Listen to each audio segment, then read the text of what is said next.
حسن آپ یہ بتائیں کہ وہ کون سے نبی ہیں جن نے سب سے پہلے بیت اللہ کا طواف کیا؟ حضرت آدم علیہ السلام۔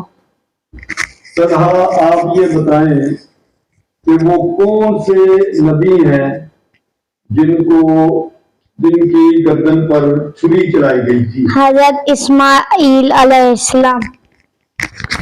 طلحہ یہ بتائے گا کہ وہ کون سے نبی ہیں جو مچھلی کے پیٹ میں رہے تھے؟ حضرت یونس علیہ السلام۔ شاباش۔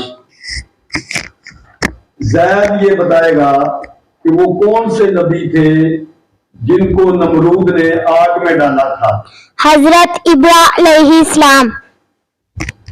علی شان یہ بتائے گا کہ وہ کون سے نبی ہیں جن کو آخری نبی کہا جاتا ہے؟ حضرت محمد صلی اللہ علیہ وسلم۔